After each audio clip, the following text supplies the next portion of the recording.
Bismillahirrahmanirrahim. Assalamualaikum warahmatullahi wabarakatuh. Salam sejahtera. God's peace be with you. Saya nak kongsi satu peristiwa yang telah berlaku di Selayang. Saya minta maaf kepada kawan-kawan saya daripada Ipoh, mungkin pernah dengar peristiwa ini semasa saya berceramah di Ipoh tak lama sebelum ni. Di Selayang, anak murid keturunan Melayu umur 12 menghadapi masalah disiplin di sekolah.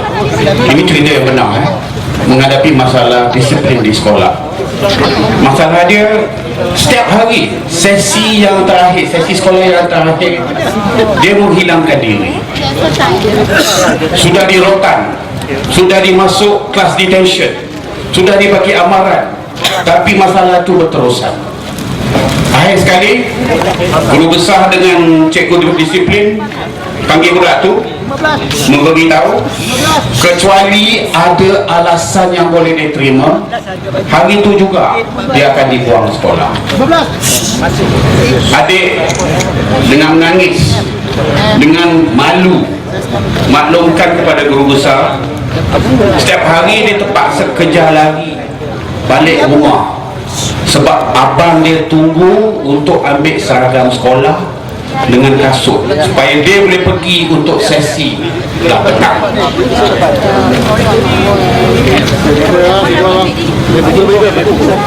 Saudara-saudari, perkara ini bukan hanya berlaku di kalangan kaum orang Melayu, bahkan kaum India, kaum Cina, orang asli, orang asal di Sabah, Sarawak, setiap komuniti menghadapi masalah ini. Sejak tahun 1974 sehingga hari ini, negara ini adalah negara pengeluar petrol, pengeluar gas.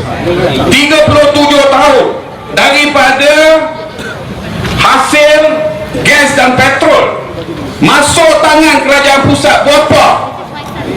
Antara 2 hingga 3 trilion ringgit. Bukan milion, bukan bilion, 2 hingga 3 trilion ringgit, tuan-tuan dan puan. UMNO mengatakan melalui dasar ekonomi baru, UMNO menangani usulan membasmikan kemiskinan orang Melayu. Dusta semata-mata. Selama ini katanya negara mereka telah rompak, tinggalkan anak-anak kita sehingga makan tak cukup, baju tak cukup nak pergi ke sekolah. Apa? Kelakian kita hanya mampu nak berduit, tapi tak mampu nak menjaga masa depan mereka. Nak biar macam tu aja. Sampai bila kita mau tunggu?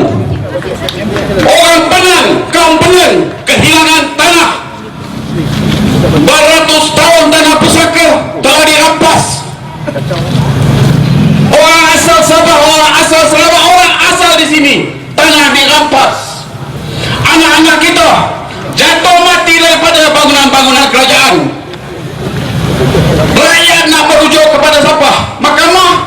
Mahkamah kini dimiliki oleh tokoh-tokoh korporat dan tokoh-tokoh politik UMNO-PN. Maka kita nak ke siapa? Nak merujuk kepada siapa sekarang? Tuan-tuan dan puan, kita tinggal hanya ini. Rakyat hanya ada rakyat. Ini adalah kebetulannya. Rakyat hanya ada rakyat. Malam ni saya nak minta ni tuan-tuan dan puan, kita jangan anggapkan ABU hanya sebagai slogan. Slogan adalah permainan UMNO. Mahathir bagi kita wawasan 2020, Bala bagi kita Islam Hadawi. Sekarang orang Malaysia semua slogan semata-mata. Kita jangan ikut mereka. ABU jangan hanya jadikan slogan. ABU jangan kita hanya bercakap di sini. Kalau kita serius nak kuburkan UMNO, nak kuburkan Barisan Nasional, kita kena ubah diri kita sendiri dulu. Perubahan dengan kita sebelum kita nak ubahkan kerajaan. Perang untuk kuburkan UMNO adalah perang media. Kita jangan keliru tuan-tuan dan puan.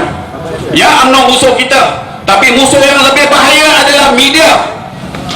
Media yang membawa mesej-mesej berbentuk benci masuk kepada kawasan pendalaman, masuk ke kampung-kampung. Tuan-tuan, saya menjemput tuan-tuan malam ni bertekad kita boikot utusan. Boleh ke tidak boleh?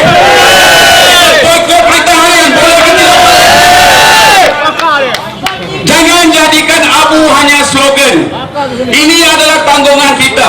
Kita ada kawan-kawan di tentera, di polis, di pekerja kaki tangan kerajaan. Ini adalah tugas kita, bawa mesej ini bahawa rakyat sudah bertekad, rakyat sudah berganding bahu. Objektif satu, kuburkan UMNO, kuburkan Barisan Nasional. Petang tadi saya sempat bercakap telefon dengan Wira Malaysia yang terpaksa sekarang duduk di Manchester, Raja Petra Kamarudin. Dia minta, dia kata, Haris, malam ni sampaikan satu mesej yang singkat daripada saya kepada rakan-rakan seperjuangan. Jangan takut UMNO, jangan takut Barisan Nasional, bergandeng bahu